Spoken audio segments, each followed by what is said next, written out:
नमस्कार, मैं डॉक्टर सुधा रानी वर्मा नेचुरोपैथ आयुष शक्ति हेल्थ टिप्स में आपका स्वागत है। आज मैं आपसे बहुत ही इम्पॉर्टेंट विषय पर बात करूंगी। आज भारत में करोड़ों लोग इस रोग से पीड़ित हैं और उस रोग का नाम है डायबिटीज़। WHO की रिपोर्ट के अनुसार 77 मिलियन लोग डायबिटीज़ से ग्रस्त हैं और अगर आंकड़े के अनुसार देखें तो विश्व में हिंदुस्तान सेकंड नंबर पर आता है। डायबिटीज़ दो तरह की होती है, डायबिटीज़ टाइप 1 और डायबिटीज़ टाइप 2।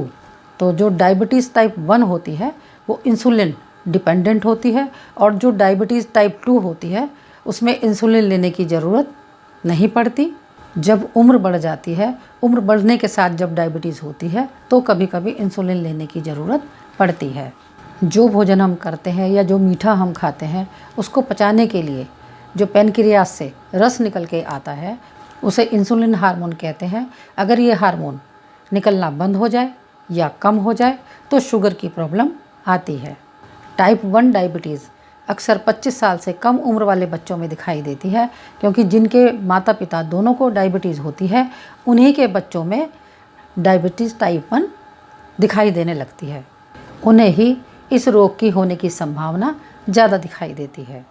और टाइप 2 डायबिटीज़ अधिकतर उन लोगों को होती है जिनका मेटाबॉलिज्म ख़राब होता है, जिनका पाचन खराब रहता है और जिनको अक्सर कब्ज रहता है, तो उनका शरीर दूषित हो जाता है, उसमें टॉक्सिन्स बढ़ जाते हैं जिसका असर पैनक्रियास पर पड़ता है और डायबिटीज़ होने की संभावना बढ़ जाती है। और पैनक्रियास का फंक्शन स्लो हो जाता है, इंसुलिन हार्मोन पूरी तरह से नहीं निकलता तो उनको डायबिटीज़ की संभावना होने लगती है।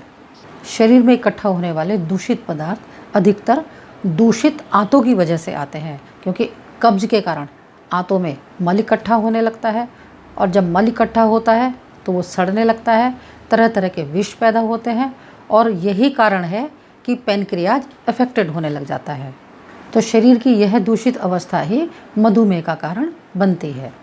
जब रोग का मूल कारण शरीर से बाहर कर दिया जाए, यानी शरीर को डिटॉक्स कर दिया जाए, तो जब शरीर को डिटॉक्स कर दिया जाता है तो जो बीटा सेल्स हैं वो पुनर्जीवित होने लग जाती है, सक्रिय हो जाती है और हमारा पैनक्रियाज पहले से ज़्यादा काम करने लगता है और धीरे धीरे डायबिटीज़ की जो अवस्था आ गई थी वो धीरे धीरे डायबिटीज़ ख़त्म होने लग जाती है। अब जानते हैं कि जब डायबिटीज़ शुरू होती है तो उसके क्या क्या लक्षण होते हैं और व्यक्ति उसको कैसे पहचानेगा कि उसको डायबिटीज़ हो गई है। इससे पहले अगर आपने मेरे चैनल को सब्सक्राइब ना किया हो तो प्लीज़ सब्सक्राइब कर लें और बेल बटन भी प्रेस कर लें ताकि आने वाली सभी नई वीडियो का नोटिफिकेशन आपको मिलता रहे। तो अब बात करते हैं लक्षणों की। तो सबसे पहला कारण ये है कि व्यक्ति को प्यास अधिक लगने लग जाती है और बार बार पेशाब जाना पड़ता है और रात में भी कई बार उठ करके जाना पड़ता है। बहुत कमज़ोरी फील होती है, थकान लगने लगती है, वज़न धीरे धीरे कम होने लगता है और बदन में दर्द होने लगता है, जोड़ों में दर्द होने लगता है और जो शरीर में पसीना आता है उसके सफ़ेद दाग हमारे कपड़ों पर दिखाई देने लगते हैं। आँखों की रोशनी जल्दी जल्दी कम होने लगती है, हाथ पैरों में झंझनाहट होने लगती है, सुन्नपन आने लगता है, नपुंसकता बढ़ जाती है और प्राइवेट पार्ट्स के आसपास खुजली होने लगती है। अगर कहीं घाव हो जाए या कट लग जाए तो वो जल्दी से भरता नहीं है। अगर शुगर को कंट्रोल ना किया जाए तो जो परेशानियाँ 10 से 15 साल बाद आने वाली होती हैं वो 4-5 साल में ही आने लगती हैं। ब्लड वेसल्स में खून जमने लगता है। अगर ब्लड वेसल्स में खून की रुकावट हृदय के आसपास आ जाए तो हार्ट अटैक की संभावना बढ़ जाती है और यही रुकावट अगर दिमाग की वेसल्स में चली जाए तो ब्रेन हेमरेज होने की संभावना रहती है। और इसी तरह की रुकावट यदि हाथ पैरों में आने लग जाए, हाथ पैरों में सुन्नपन होने लग जाए तो नपुंसकता बढ़ जाती है। और अगर नाखूनों के आसपास किसी भी तरह का कोई इन्फेक्शन दिखाई देने लगे और वो बढ़ जाए तो गैंग्रीन की संभावना भी हो जाती है। तो ये इतने सारे लक्षण जो मैंने आपको बताए हैं, इसमें से जो शुरुआती लक्षण हैं जिसको मैंने बताया कि प्यास बहुत लगने लगती है, बार बार यूरिन पास होने लगता है, नींद नहीं आती, रात को भी उठ उठ के बाथरूम जाना पड़ता है, जैसे ही ये लक्षण दिखाई दे तो तुरंत ही डायबिटीज़ चेक करानी चाहिए। शुगर हमें चेक करा लेनी चाहिए कि कहीं हमें कोई शुगर की प्रॉब्लम तो नहीं आ गई है। तो अभी आपने जाने कि डायबिटीज़ के कारण क्या हैं और लक्षण क्या हैं। तो अब जानते हैं कि डायबिटीज़ को हम बिना दवाइयों के कैसे ठीक कर सकते हैं, क्योंकि जब एक बार शुगर स्टार्ट हो जाती है और गोली लेना व्यक्ति स्टार्ट कर देता है तो वो बंद नहीं होती। लेकिन प्राकृतिक चिकित्सा में ऐसा नहीं है। यदि प्राकृतिक चिकित्सा को और डाइट को अच्छे से फॉलो किया जाए तो शुगर की गोली लेना बंद हो जाता है, क्योंकि डायबिटीज़ अक्सर डाइजेशन खराब होने के कारण और कब्ज होने के कारण ही होती है। और प्राकृतिक चिकित्सा में डाइट और प्राकृतिक इलाज ही इसकी मेन चिकित्सा है। अगर डायबिटीज़ रोग में रोग के अनुसार सही डाइट मिले, सही चिकित्सा मिले और पैनक्रियाज का फंक्शन प्रॉपर हो जाए तो डायबिटीज़ से सदैव के लिए छुटकारा मिल जाता है। तो इसके लिए जानते हैं जो व्यक्ति डायबिटीज़ से ग्रस्त है उसको कैसी डाइट लेनी चाहिए और कम से कम कितनी कैलोरी लेनी चाहिए। तो एक डायबिटीज़ के व्यक्ति को कम से कम 1600 कैलोरी लेनी चाहिए। और ये 1600 कैलोरी तो हम किसी भी प्रकार के भोजन से प्राप्त कर सकते हैं, लेकिन हमें ऐसा नहीं करना है। हमें डायबिटीज़ के अनुसार ही अपनी डाइट लेनी है। तो हमें डायबिटीज़ के अनुसार प्रोटीन डाइट ज़्यादा लेनी है। तो उसके लिए जो हम प्रोटीन युक्त डाइट खाते हैं वो एमिनो एसिड्स में बदलता है और जो हम कार्बोहाइड्रेट खाते हैं वो शर्करा में बदल जाता है। इसलिए डायबिटीज़ में कार्बोहाइड्रेट बंद करके प्रोटीन डाइट की तरफ ज़्यादा ध्यान दिया जाता है। डायबिटीज़ के पेशेंट को दूध की जगह दही का प्रयोग ज़्यादा कराना चाहिए। तो अब जानते हैं कि शुगर को कंट्रोल करने के लिए सुबह से शाम तक हमें कैसी डाइट लेनी चाहिए। तो सबसे पहले बात करते हैं कि उठते ही प्रातः हमें क्या लेना चाहिए। तो इसके लिए 10 से 12 तुलसी के पत्ते लेने चाहिए। अगर 10 से 12 तुलसी के पत्ते जो एक डार्क कलर की तुलसी आती है जिसको काली तुलसी या शाम तुलसी भी कहते हैं उसके मिलते हैं तो वो ज़्यादा अच्छे हैं। तो 10 से 12 पत्ते तुलसी के ले लें और एक आधा इंच का अदरक का टुकड़ा और उसको खरल में कूट लें और फिर उस कूटे हुए मटेरियल को मुंह में रख के और ऊपर से हल्का गर्म पानी घूंट घूंट करके पी लें। तो सुबह सबसे पहले आपको यही करना है। अब आती है नाश्ते की बारी। तो नाश्ते में 250 ग्राम गाय के दूध की दही जमानी है और 250 ग्राम ही टमाटर लेने हैं जो छोटे छोटे काट कर उस दही में मिलाने हैं और फिर एक एक चम्मच करके उसको आप आराम आराम से चबा चबा कर खा लें। कई बार लोगों का प्रश्न होता है कि अगर गाय का दूध ना मिले तो क्या करें। तो अगर आपको गाय का दूध नहीं मिलता है, भैंस का दूध मिलता है या फुल क्रीम वाला पैकेट वाला दूध मिलता है तो आप उसकी मलाई उतार दें और मलाई उतारने के बाद उसको जमा लें और तब उसका प्रयोग करें। तो अब बात करते हैं लंच की। मैं आपको ऐसा भोजन बताऊंगी जो आप महीनों तक आराम से खाते रहें, आपको किसी तरह की कोई दिक्कत नहीं होगी और डायबिटीज़ भी धीरे धीरे कम होने लग जाएगी। तो जैसे दोपहर में 250 ग्राम दही ले लें और 2 कटोरी उबली जैसी सब्जी ले लें और उसके साथ कम से कम 250 ग्राम सलाद हो और ये सलाद आप भोजन करने से पहले खा लें। और उस सलाद में गाजर, चुकंदर, टमाटर, खीरा, प्याज जो भी मौसम की चीज़ें मिलती हों उसको प्लेट भर के खानी है। और उसके बाद 2 रोटी गेहूँ, चना और जौ की सब्जी के साथ खाएं और खूब चबा चबा करके खाएं और उसके साथ 1 गिलास हल्का गर्म पानी ज़रूर पिएं। अब दोपहर का खाना खाने के 3 घंटे बाद आपको फिर से 250 ग्राम दही लेनी है और 250 ग्राम दही के साथ 250 ग्राम टमाटर छोटे छोटे काट कर दही में डालने हैं और उसको चबा चबा करके खाना है। और अगर आपका चाय का मन करता है तो 5 बजे करीब आप लेमन टी ले सकते हैं। उसके साथ आप 1 या 2 बिस्किट खा सकते हैं, लेकिन जो हम दूध वाली चाय बनाते हैं उसको आप अवॉइड करेंगे तो ज़्यादा ही ठीक रहेगा।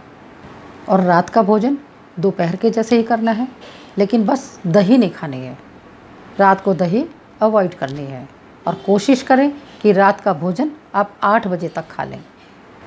अब जैसे मैंने आपको दही के साथ टमाटर खाने के लिए बताया है, सुबह भी और शाम को भी। अगर आप टमाटर खाते हुए बोर हो जाएं या आपका टमाटर खाने का मन ना हो तो आप कोई भी सिट्रिक फल खा सकते हैं, जैसे मौसमी है, संतरा, पाइनएप्पल। कम से कम 300 ग्राम होना चाहिए। तो दही भी खा लें और वो फ्रूट्स भी साथ में खा लें। और जितनी मात्रा मैंने आपको भोजन के लिए बताई है। अगर आपको वो मात्रा कम लगे तो आप उसमें दही की मात्रा बढ़ा सकते हैं। दही को आप 1 लीटर भी खा सकते हैं। अगर आपको सूट करती है तो आप उसको 1.5 लीटर भी खा सकते हैं दिन भर में, लेकिन रोटी आपको इतनी ही खानी है। अब मैं आपको प्राकृतिक चिकित्सा बताऊंगी। डाइट तो मैंने आपको बता दी, लेकिन प्राकृतिक चिकित्सा भी ज़रूरी है, क्योंकि प्राकृतिक चिकित्सा करने से जो हमारा पैनक्रियाज है उसकी कार्य क्षमता बढ़ जाती है। जो बीटा सेल्स निष्क्रिय हो गई हैं वो बीटा सेल्स सक्रिय होने लगती हैं। तो डाइट के साथ साथ अगर आप प्राकृतिक चिकित्सा भी करेंगे तो आप बहुत जल्दी ठीक होने लग जाएंगे। डायबिटीज़ में पैनक्रियाज इफेक्टेड हो जाता है, इंसुलिन प्रॉपर तरीके से नहीं बनाता, और चूँकि लीवर ख़राब हो जाता है तो उससे हमारा पैनक्रियाज इफेक्टेड हो जाता है। तो हमें दोनों को ही ठीक करना है। तो जब हम दोनों को ठीक करेंगे तो हमारा पैनक्रियाज अच्छे से फंक्शन करने लगेगा, प्रॉपर वे से इंसुलिन निकलने लगेगी, बीटा सेल्स सक्रिय हो जाएंगे। तो इसके लिए हमें अपने पेट के ऊपर गर्म और ठंडी सिकाई करनी है। गर्म ठंडी सिकाई में और भी वीडियोस में आपको बताती आई हूँ। जब हम पेट के ऊपर गर्म ठंडी सिकाई करते हैं तो जब गर्म सिकाई करते हैं तो हमारी ब्लड वेसल्स खुलती हैं, और जब ठंडी सिकाई करते हैं तो ब्लड वेसल्स कॉन्ट्रैक्ट होती हैं। इसी सिद्धांत के अनुसार हमारी पैनक्रियाज प्रॉपर फंक्शन करने लग जाती है, ब्लड वेसल्स खुल जाती हैं, ब्लड का फ्लो उस जगह पर बढ़ जाता है, और शुगर की जो प्रॉब्लम आने लगी थी वो धीरे धीरे ठीक होने लगती है। तो देखते हैं ये हमें कैसे करनी है। इस चिकित्सा को करने के लिए एक ये हॉट वाटर बैग चाहिए जिसके अंदर गर्म पानी भरना है। तो मैंने इसमें गर्म पानी भर लिया है, और गर्म पानी हमें इतना तेज़ भरना है कि आराम से सिकाई हो सके। और जब आप इसमें गर्म पानी भरें तो इसका मुंह खोल करके इसमें से थोड़ी सी एयर बाहर कर दें, इस तरह से, नहीं तो ये फूली फूली सी रहेगी। और इसको थोड़ा सा पानी इसके मुंह तक ले आएँ और उसके बाद इसका ढक्कन लगा दें। ऐसा करने से इसकी एयर निकल जाती है और ये फ्लैट हो जाती है। तो सिकाई करने के लिए हमें इस बॉटल को पेट के ऊपर रखना है, और अगर ये बॉटल ज़्यादा तेज़ गर्म हो तो इसके नीचे एक छोटा सा टॉवल फैला लें जिससे स्किन के ऊपर एकदम तेज़ ना लगे। तो इसके लिए हमें 4 राउंड करने होते हैं। तो सबसे पहला राउंड ये है कि 3 मिनट हमें गर्म करना है और 1 मिनट के लिए ठंडा करना होता है। तो जब ये इसको बॉटल को रखे हुए 3 मिनट हो जाएं तो इस बॉटल को हम हटा देंगे, और ठंडे पानी में टॉवल भिगो करके ये 1 मिनट के लिए हमें इस पेट के ऊपर फैलाना है।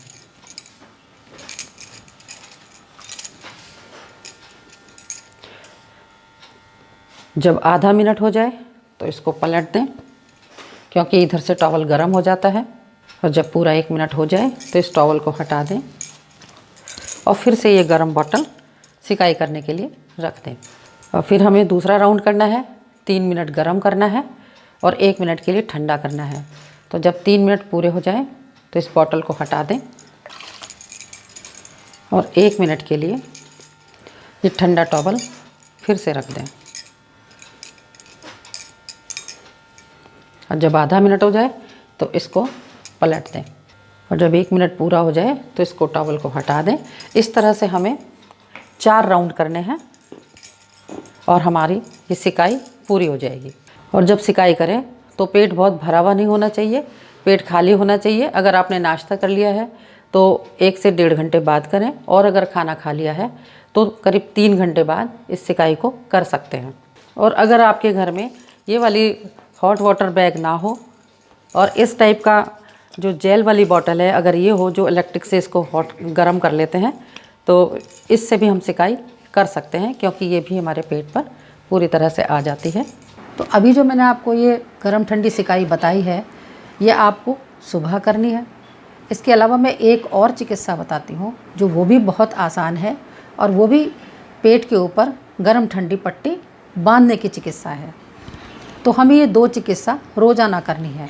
तो इसमें से एक चिकित्सा आप सुबह कर लें और एक चिकित्सा शाम को कर लें। तो जो भी आपको आसान लगे, सुबह या शाम, दोनों में से कोई भी कर सकते हैं।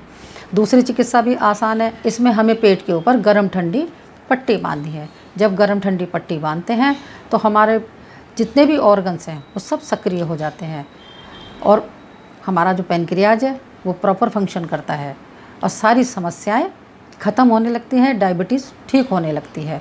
और ये इतना आसान ट्रीटमेंट है कि इसको आप आसानी से कर भी सकते हैं और पट्टी बांध करके आप आराम से बैठ जाएं। और ये पट्टी बांधने की जो प्रक्रिया है, ये 45 मिनट तक हमें पट्टी बांध के रखनी है और 45 मिनट बाद आप इसको खोल सकते हैं। लेकिन जब आप पट्टी बांधें तो उस वक्त आप पानी के अंदर हाथ ना डालें। आप और कोई भी ड्राई काम कर सकते हैं, अखबार पढ़ सकते हैं, टीवी देख सकते हैं, कोई बुक पढ़ सकते हैं, जो भी आपकी इच्छा है कुछ भी कर सकते हैं, लेकिन बस पानी में हाथ नहीं डालिएगा। तो देखते हैं वो चिकित्सा कैसे करते हैं, पट्टी कैसे बांधते हैं। तो मैं आपको ये बांध कर दिखा रही हूँ। इसके लिए क्या करना है, पहले हमें एक बाउल में पानी लेना है, ये देखिए, और पानी बिल्कुल ठंडा होना चाहिए, बॉडी टेम्परेचर से काफ़ी ठंडा होना चाहिए क्योंकि गर्मियों का मौसम है। और अगर सर्दी है तो ताज़ा पानी की ज़रूरत होती है। तो इस वक्त आप फ्रिज की बोतल का पानी ले सकते हैं। इस पर पट्टी को पूरा गीला कर लेंगे।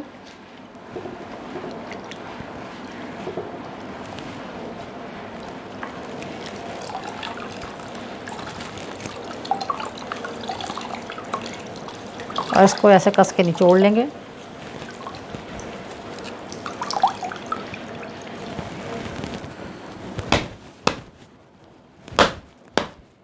ये पट्टी करीब 8 इंच चौड़ी है और 3 मीटर लंबी है। इस पट्टी को हम नाभि को सेंटर मानते हुए बांधेंगे।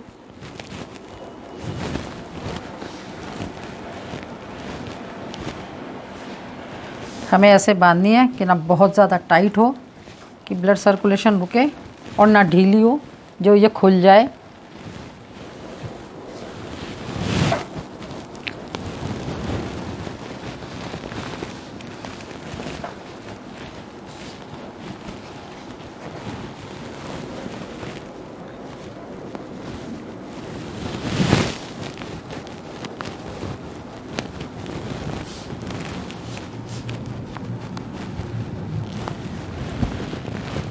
ये भीगी पट्टी मैंने लपेट दी है, पूरी अच्छी तरह से निचोड़ी है। अब इसके ऊपर हमें ये गर्म पट्टी लपेटनी है। ये भी उतनी ही लंबी है, ये 3 मीटर लंबी है और 8 इंच चौड़ी है। और इस पट्टी को हम ऐसे बांधेंगे कि नीचे वाली पट्टी बिल्कुल दिखाई ना दे।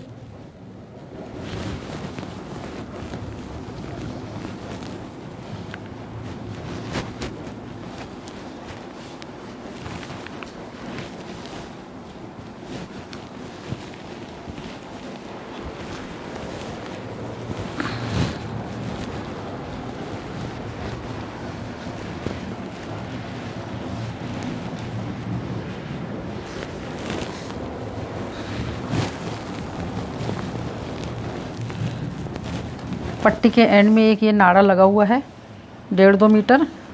इसको इस तरह से रैप करते हुए लपेट देंगे जिससे हमारी जो पट्टी बंधी हुई है या ना खुले। ये पट्टी बंध चुकी है और इस पट्टी को बांधने के बाद करीब 45 मिनट इसको बांध के रखना है। तो ये 2 ट्रीटमेंट मैंने आपको बताए जो हमारे लीवर, पैनक्रियाज, इंटेस्टाइन सभी की कार्यक्षमता को बढ़ाते हैं। अब मैं आपको एक ट्रीटमेंट और बताऊंगी जो इसके लिए बहुत ज़रूरी है, क्योंकि जब डायबिटीज़ होती है उसका मेन कारण कब्ज होता है।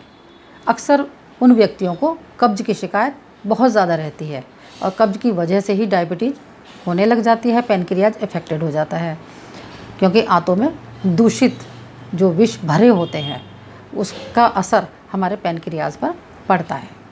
तो ये तीसरी चिकित्सा ये वाटर एनीमा की है, क्योंकि आंतों में जो गंदगी जमा हो जाती है उसको बाहर निकालना ज़रूरी है। अगर आपको कब्ज रहता है, पेट साफ़ नहीं होता, तो आपको वाटर एनीमा लेना चाहिए। एनीमा लेने से पेट साफ़ होने लग जाता है और प्रॉब्लम बहुत ही जल्दी सॉल्व होने लगती है। और कुछ लोग जैसे कहते हैं कि मैडम वाटर एनीमा सेफ़ है या अनसेफ़ है, तो आप बिल्कुल मत घबराइए, वाटर एनीमा बिल्कुल सेफ़ है।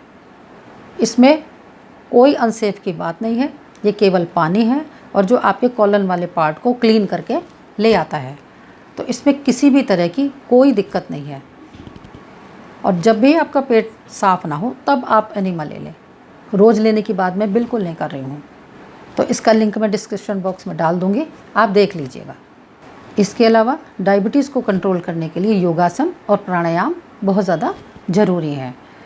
तो अनुलोम विलोम और कपालभाति आप रोज़ करिए। आपके पास अगर समय कम है तो इन दोनों को तो कम से कम करना ज़रूरी है। तो 10 मिनट के लिए अनुलोम विलोम करें और 10 मिनट के लिए कपालभाति करें। और इसके अलावा कुछ योगासन भी हैं जो डायबिटीज़ को बहुत जल्दी कम करते हैं। तो जैसे पश्चिमोत्तान, पवन मुक्तासन, मंडूकासन, वक्रासन और अर्धमत्स्येंद्रासन, ये पांचों आसन हमारी डायबिटीज़ को बहुत जल्दी कंट्रोल करते हैं और पैनक्रियाज की एफिशिएंसी को बढ़ाते हैं। और इसके अलावा जो डायबिटीज़ के पेशेंट हैं उन्हें स्पेशली 45 मिनट की वॉक तेज़ रफ्तार से ज़रूर करनी चाहिए, क्योंकि कैलोरी को बर्न करना ज़रूरी है। और खाना खाने के बाद 10 मिनट के लिए वज्रासन में बैठें और रात को 10 मिनट के लिए जब वज्रासन में बैठें तो उसके बाद टहलने ज़रूर जाएं।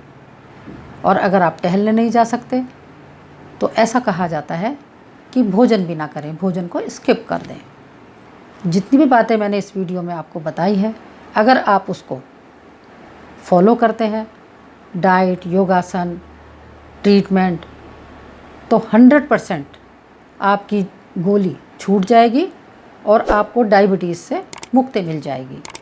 तो आज की जानकारी यहीं तक। फिर मिलते हैं किसी नई वीडियो के साथ। नमस्कार, धन्यवाद।